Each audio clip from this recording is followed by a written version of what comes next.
સ્વામિનારાયણ હરે, સ્વામિનારાયણ હરે.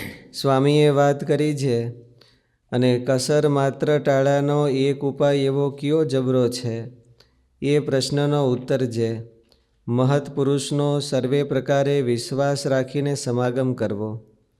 એક એ ઉપાય અતિશય બળવાન છે. તે ભાગવતમાં કહ્યું છે જે નૈષા મતિસ્તાવદ ઉરુક્રમાંઘ્રિમ સ્પૃહત્યનર્થાપગમો યદર્થ મહીયસામ પાદરજોભિષેકમ નિષ્કિંચનાનામ ચ વૃણીત યાવત.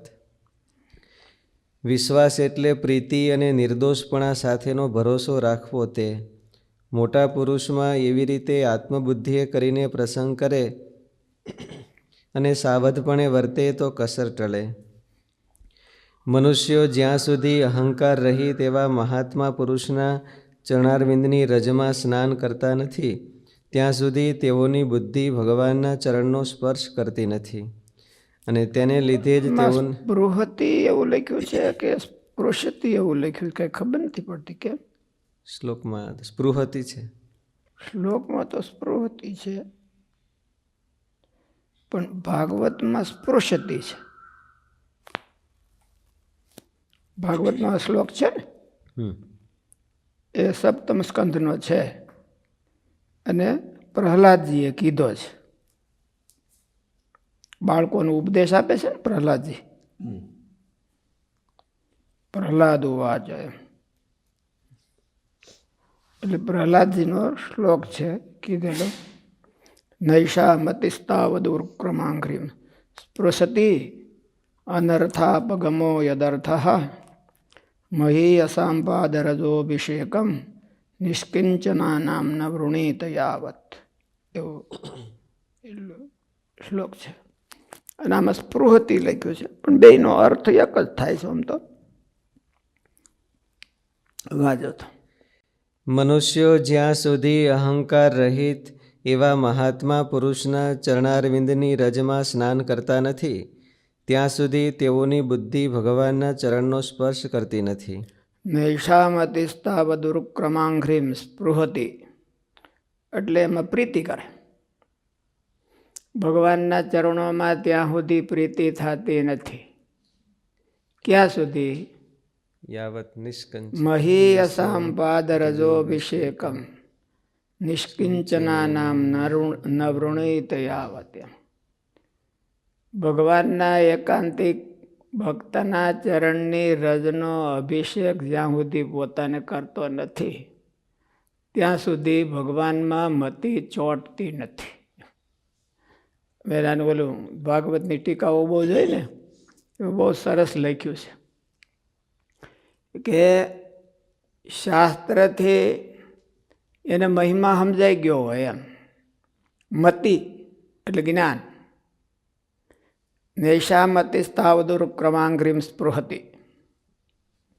ભગવાનના ચરણને સ્પર્શ કરતી નથી, ભગવાનના સ્વરૂપને સ્પર્શ કરતી નથી અને સ્પૃહતિ હોય તો ભગવાનના સ્વરૂપમાં પ્રેમ થતો નથી. જ્ઞાન વૈરાગ્ય કરીને ગુણાતીતાનંદ સ્વામી કે ઝાડવા જેવો છે. જ્યાં સુધી ભગવાનના ભક્તમાં આત્મબુદ્ધિ ન થઈ હોય ત્યાં સુધી જ્ઞાન વૈરાગ્યાદિક હોય તો પણ ઝાડવા જેવો કીધું. ગુણાતીતાનંદ સ્વામીની વાતોમાં એવું કીધું. ઝાડવું કેટલું સહન કરે? માગ સ્નાન કરે કે ન કરે? ઝાડવું જો આવી ઠંડીમાં કોઈ દિવસ કાંઈ કે એની ગરમીમાં કાંઈ ન કે એક ધારું ઊભું રહે, વરસાદમાં એક ધારું ઊભું રહે. આપણે તો ખાલી શિયાળામાં માગ સ્નાન કરી પછી ચોમાસામાં તો રૂમમાં કરી જઈએ, ઉનાળામાં એસીમાં કરી જઈએ અને ઝાડવું તો આપણા કરતાં વધારે તાપ કરે.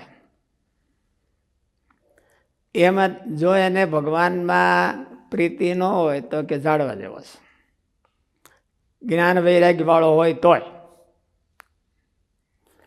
અને શાસ્ત્રમાંથી એને સારી બુદ્ધિ કરી હોય, શાસ્ત્રમાંથી બુદ્ધિ સારી એટલે મહિમા સમજ્યો હોય, ભગવાનનો મહિમા સમજ્યો હોય તો પણ યાવત મહીયસામ પ્રાદરજોભિષેકમ ન વૃણિત.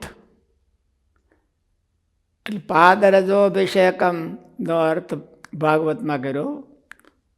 ભાઈ આપણે ભક્તરંજનીમાં એવો કર્યો કે પાદરજોભિષેકમ એટલે ચરણ સેવા.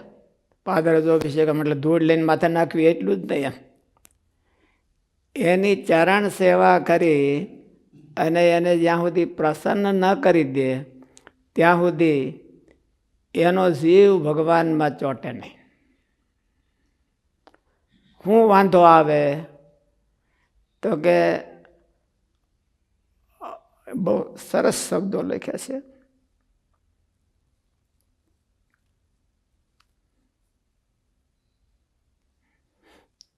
અભાવ અને બીજું ક્યાંક એવું લખ્યું, બે વાના એને થાય છે અને એને લઈને એની મતિ છે એમાં ભગવાનમાં ચોંટે ને. અસંભવ અને અસદભાવ એની મતે એને અસદભાવ આવી રાખે, એક ધારો ભાવ ન રહે. ભગવાનના ભક્તોમાં જેની બુદ્ધિ એમ કે બરાબર ઓલી પાકી થઈ હોય એને જ ભગવાનમાં બુદ્ધિ પાકી થાય, નિષ્ઠા થાય છે. નિષ્ઠાનો અર્થ જ એ કર્યો છે. નિષ્ઠા એટલે શું કહેવાય? એકધારી બુદ્ધિ ભાવના, અનન્ય ગતિકતા અને અકિંચનતા.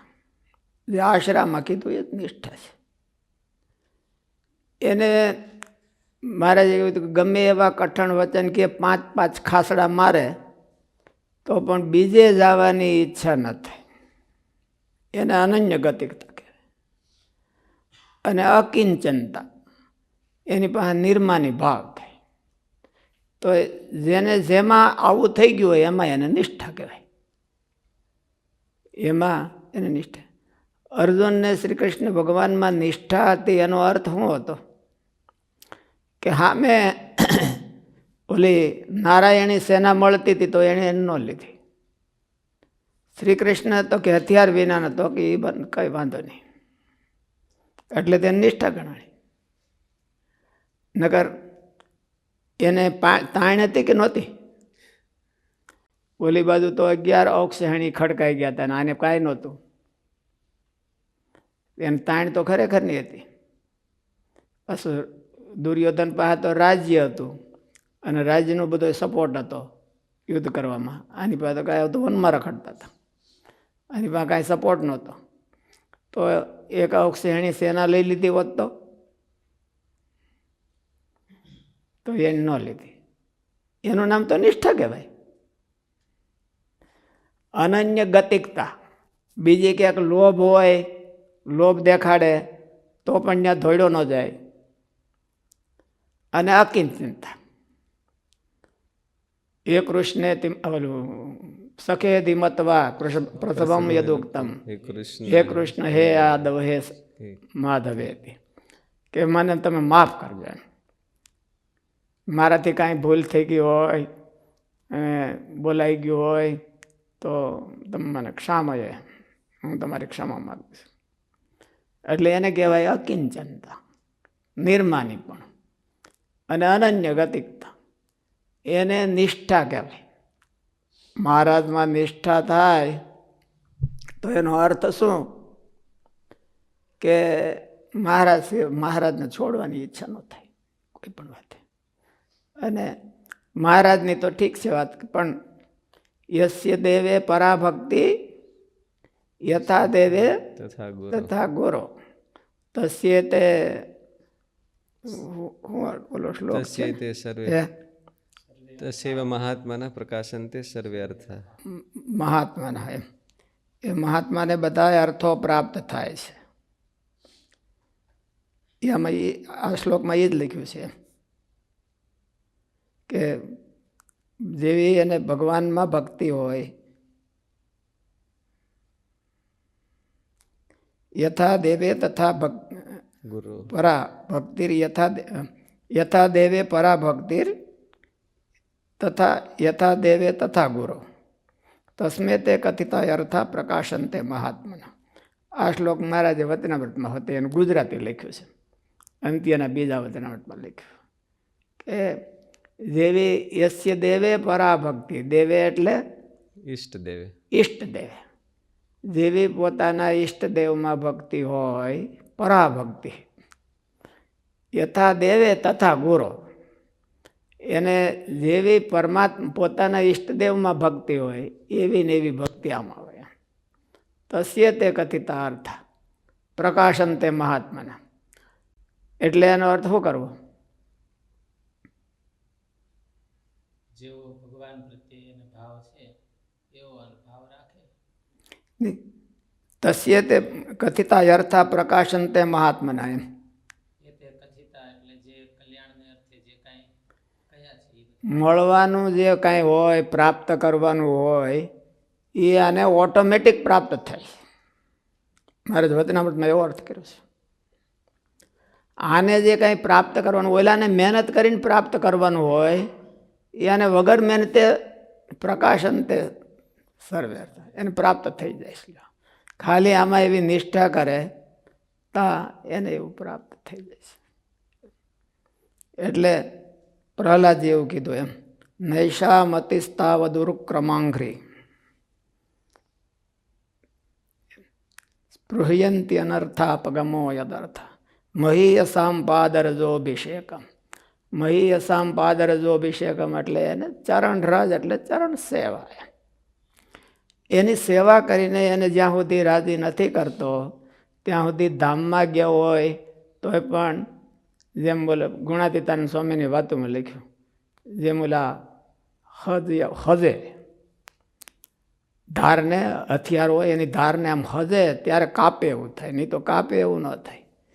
એમ કોઈક સાધને કરીને ભગવાનને પામ્યો હોય તો પણ એની ભગવાનમાં મતિ ન ચોટે,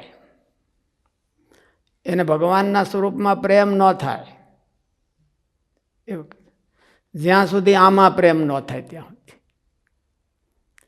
અહીંયા એને પ્રેમ નથી થતો ત્યાં સુધી એને ભગવાનમાં પ્રેમ નથી થતો. કોઈક સાધને કરીને ભગવાનને પામ્યો હોય તો નથી થતો. એટલે કસર માત્ર ટાળાનો એક એવો કીઓ જબરો ઉપાય છે. સર્વ પ્રકારે વિશ્વાસ રાખીને સમાગમ કરવો. સમાગમ કરવો એટલે હેત કરવો.